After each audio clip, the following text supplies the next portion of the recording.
ആദ്യം തന്നെ തിരുകുമാരനും പിതാവായ ദൈവത്തിനും അമ്മ മാതാവിനും ഒരായിരം നന്ദി സ്തുതിയും സ്തോത്രം കരയറ്റുന്നു. എൻ്റെ പേര് നിമ്മി എന്നാണ്. ഞാൻ തിരുവല്ലയിൽ നിന്ന് വരുന്നു.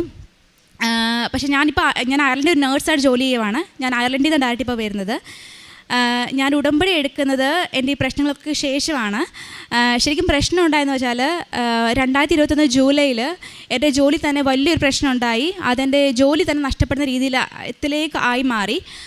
എന്താണെന്ന് വെച്ചാൽ ജൂലൈയിൽ 20-ാം തീയതി എൻ്റെ ഒരു പ്രിസ്ക്രിപ്ഷൻ എറർ കാരണം എൻ്റെ ഒരു പേഷ്യൻ്റ് നിർഭാഗ്യവശാൽ മരണമടയുണ്ടായി. ഈ പേഷ്യൻറ്റിന് 92 വയസ്സുള്ളൊരു അമ്മച്ചിയായിരുന്നു. അമ്മച്ചിക്ക് മറ്റ് പല രോഗങ്ങളും ഉണ്ടായിരുന്നു. അപ്പോൾ ഡോക്ടർ എഴുതിയ പ്രകാരമാണ് ഞാൻ മെഡിസിൻ കൊടുക്കുന്നത്. കൊടുക്കുന്നതിൻ്റെ തലേ ദിവസം പോലും ഞാൻ ഡോക്ടേഴ്സിനോടും ഫാർമസിനോടും ചോദിച്ചായിരുന്നു മെഡിക്കൽ ഫയൽ ഒന്ന് റിവ്യൂ ചെയ്യണം, അതിൽ കുറേ എറേഴ്സൊക്കെ ഉണ്ടെന്ന കാര്യം. അതിൻ്റെ പ്രകാരം ഡോക്ടേഴ്സ് റിവ്യൂ ചെയ്തു. പിന്നെ ഈ ഞാൻ കൊടുത്ത മരുന്നിൻ്റെ മാക്സിമം ഡോസ് എന്ന കാര്യം എനിക്ക് അറിയത്തില്ലായിരുന്നു. പക്ഷെ അത് എന്തിനാണ് കൊടുക്കണമെന്നും അതിൻ്റെ സൈഡ് എഫക്ട്സ് ഒക്കെ എനിക്കറിയായിരുന്നു. അപ്പോൾ തലേ ദിവസം ഡോക്ടേഴ്സ് റിവ്യൂ ചെയ്തപ്പം ഫയൽ ഫുള്ള് റിവ്യൂ ചെയ്യുകയും കൂടാതെ ഈ ഡോസ് അവർ ചേഞ്ച് ചെയ്യാതെ ഫ്രീക്വൻസി മാത്രം ചേഞ്ച് ചെയ്തു. അപ്പോൾ അതിൻ്റെ പ്രകാരം നെക്സ്റ്റ് ഞാൻ ഡ്യൂട്ടിക്ക് വന്നപ്പം ഞാൻ ഈ പേഷ്യൻ്റ് മെഡിസിൻ കൊടുത്തു. പക്ഷേ നിർഭാഗ്യത്തിൽ അമ്മച്ചി സിക്കായി, അമ്മച്ചി മരണമടയുണ്ടായി. അയർലൻഡിൽ ഒരു സംഭവമുണ്ട്. എങ്ങാണ്ട് ഒരു ചെറിയ പ്രശ്നമാണെങ്കിൽ തന്നെയും ഫാമിലിക്ക് വേണമെങ്കിൽ ഹോസ്പിറ്റലിൽ സ്യൂ ചെയ്യാം. അപ്പോൾ അങ്ങനെ അവർക്ക് മില്യൺസ് ഓഫ് യൂറോസ് അവർക്ക് വേണേൽ കോമ്പൻസേഷൻ ഹോസ്പിറ്റലിൽ കൊടുക്കേണ്ടി വരും. അപ്പോൾ ഇതിൽ പല ആൾക്കാരും ഫാർമസിസ്റ്റും ഡോക്ടേഴ്സ് പലരും ഇതിൽ ഇൻവോൾവ് ആണെങ്കിൽ തന്നെയും ഇതിലൊരാളെ ബലിയാടാക്കാൻ വേണ്ടി പ്രശ്നമല്ല എൻ്റെ മലയിൽ വന്നു.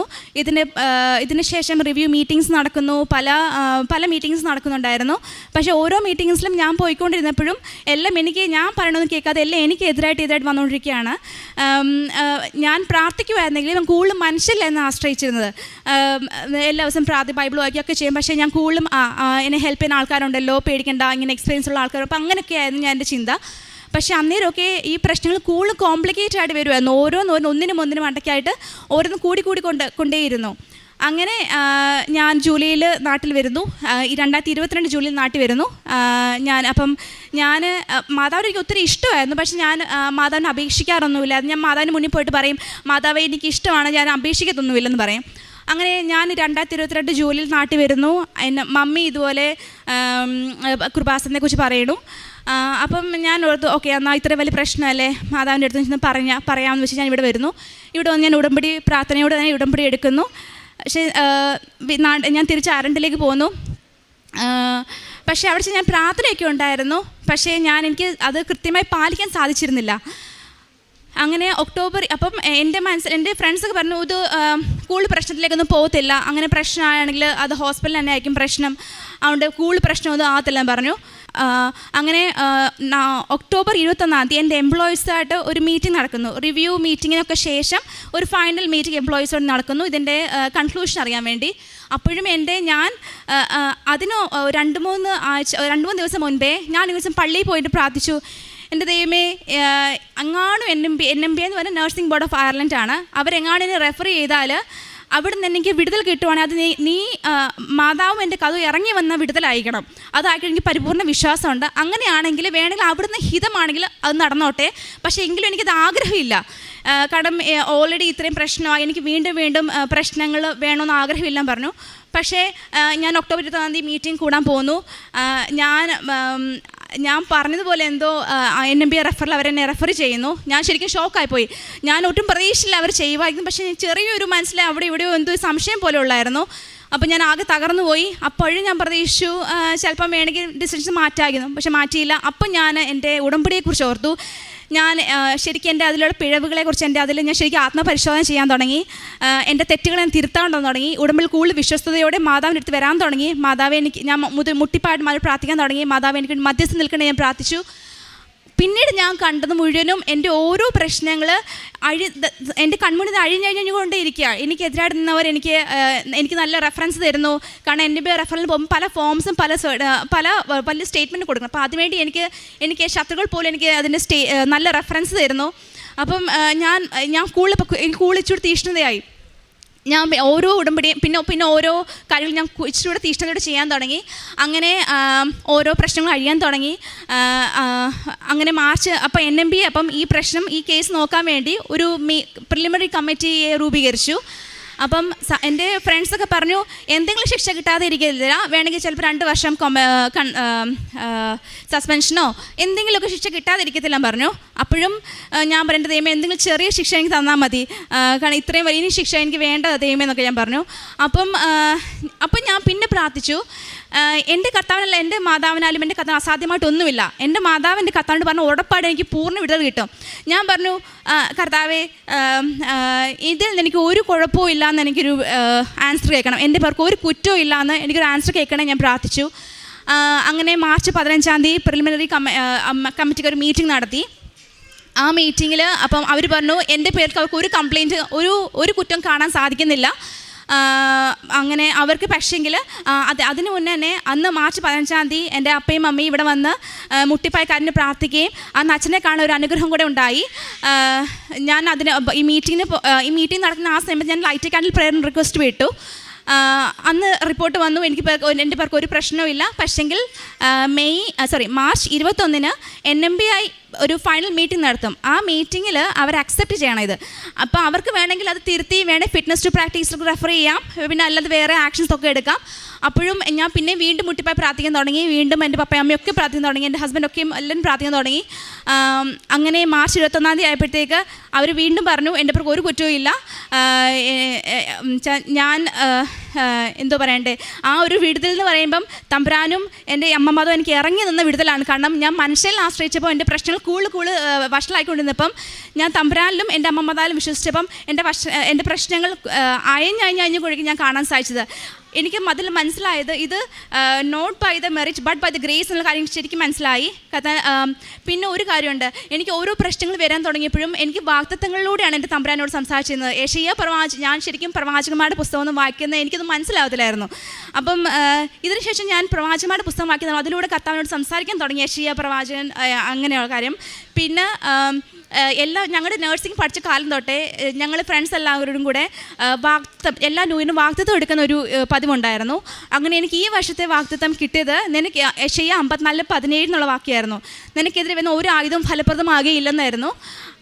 അത് എൻ്റെ കർത്താവ് എനിക്ക് സാധിച്ചു തന്നു. ഇതെനിക്ക് ഉറപ്പാണ്. എൻ്റെ അമ്മ മാതാവ് എൻ്റെ കർത്താവിൽ വാങ്ങിച്ചു തന്ന വലിയൊരു അനുഗ്രഹമാണ്. 1,000 കോടി നന്ദി സ്തോത്രം അമ്മയ്ക്ക് തിരുകുമാരൻ ഞാൻ പറഞ്ഞുകൊള്ളുന്നു. കൂടാതെ ഒരു കാര്യം കൂടെ ഉണ്ട്, എൻ്റെ മോന് എക്സ്തീമ എന്നൊരു രോഗം ഉണ്ടായിരുന്നു. അത് അവൻ്റെ സ്കിന്നൊക്കെ പൊട്ടി നല്ല ഡ്രൈ സ്കിന്നായി ഭയങ്കര ചോർച്ചിലായിരുന്നു. അപ്പോൾ ഞാൻ ഇവിടുന്ന് ഉടമ്പടിയും കുഞ്ഞിന് എന്നും തേനൊക്കെ കൊടുക്കുമായിരുന്നു. അതിൻ്റെ പിന്നെ ഞാൻ ക്രീമൊക്കെ തേച്ച് ക്രീം മാത്രം തേക്കുമ്പം എനിക്കതിന് ഒരു വ്യത്യാസം തോന്നാറില്ല. പക്ഷേ അതിൻ്റെ കൂടെ ഉടമ്പടി തൈലവും തേനും കൊടുക്കുമ്പം എനിക്ക് ഒത്തിരി വ്യത്യാസം, ഇപ്പം അവൻ തേത്തുനിന്ന് ഒത്തിരി കുറവുണ്ട്, ഒത്തിരി മാറ്റമുണ്ട്. ദൈവത്തിന് സ്തുതിയും സ്തോത്രം കരയറ്റുന്നു. ഈ നിമ്മി സാറാ മാത്യു പറഞ്ഞ അയർലൻഡിൽ നിന്ന് അവർ നേരിട്ട് ഇപ്പോൾ ഇങ്ങോട്ട് തന്നെ കൃപാസനത്തിലേക്ക് തന്നെ വരികയായിരുന്നു സാക്ഷ്യം പറയാനായിട്ട്. ഈ സഹോദരി പറഞ്ഞ സാക്ഷ്യമാണ് നമ്മളിപ്പോൾ കേട്ടുകൊണ്ടിരിക്കുന്നത്.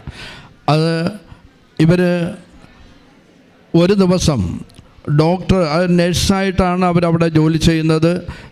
പിന്നെ ഒരു ദിവസം ഡോക്ടർ പ്രിസ്ക്രൈബ് ചെയ്ത ഒരു മരുന്ന് അത് ഓവർഡോസ് ആയിരുന്നു. പക്ഷേ അതിന് ആ മരുന്ന് ഓവർഡോസ് ആണെന്നുള്ള കാര്യം ഈ കുട്ടിക്ക് അറിയില്ല. പക്ഷേ അതിന് മുൻപ് തന്നെ ഈ രോഗി എന്ന് പറയുന്നത് 92 വയസ്സുള്ള ഒരു അമ്മച്ചിയാണ്. അത് അവരുടെ ഒരു കിഡ്നിയേ ഉള്ളൂ. അതുപോലെ തന്നെ അവർക്ക് മറ്റെല്ലാവിധ രോഗങ്ങളും ഉണ്ട്, പ്രഷർ, ഷുഗർ, ഹാർട്ട്, ഇങ്ങനെയൊക്കെയുള്ള പലവിധ അസുഖങ്ങളും ഉള്ള ഒരു ഡോക്ടറാണ്. അപ്പോൾ ഇവർക്കെന്ന് പറയുന്നത് മരുന്ന് കൊടുക്കുന്നത് ഈ സഹോദരിക്ക് എന്തോ ഒരു സംശയം തോന്നിയിട്ട് മുമ്പലത്തെ ദിവസം തന്നെ ഫാർമസിസ്റ്റിനോടും ഡോക്ടറിനോടും ഈ കാര്യം ഒന്ന് സൂചിപ്പിച്ചിരുന്നു. പക്ഷേ ഡോക്ടർ അത് നോക്കിയിട്ട് ചില മരുന്നുകളൊക്കെ എന്ന് പറഞ്ഞാൽ റിവ്യൂ ചെയ്തെന്നാണ് പറയുന്നത്, അതൊക്കെ ഒന്ന് മാറ്റി എഴുതി. പക്ഷേ ഇവർക്ക് ഈ ഓവർഡോസായിട്ട് കൊടുത്ത മരുന്നിൻ്റെ അളവ് കുറച്ചില്ല. അതിനെക്കുറിച്ച് ആ അളവിനെക്കുറിച്ചുള്ള ഗ്രാഹ്യം അവർക്കില്ലെന്നുള്ളത് സാക്ഷ്യത്തിൽ പറഞ്ഞു.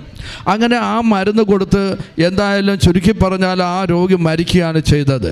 അപ്പം ഇവിടെ ഇതിനെ സംബന്ധിച്ചാണ്, ഇതേ തുടർന്നാണ് ഈ മകൾക്ക് ഇവിടെ സാക്ഷ്യം പറയേണ്ട ആവശ്യം വരുന്നത്.